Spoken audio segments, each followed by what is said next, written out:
What's going on is I'm testing two ABS plastic specimens that are identical in every way, except one of them I exposed to acetone vapor a little earlier in the video, and what that does is it dissolves the surface, and it leaves a shiny surface behind, but it also smooths it out. And the idea was that the thought was that it would remove stress concentrations and increase the strength of the part, but that's not what I saw at all.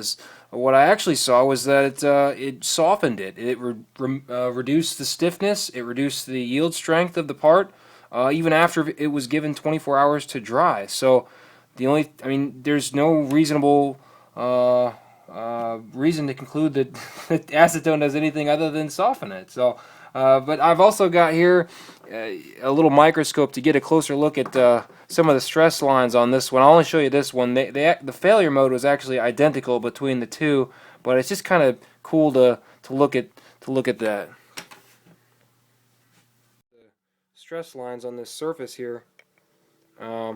This is the untreated specimen, and everywhere where it's lighter white is where there was high stress areas, and the plastic loses its color.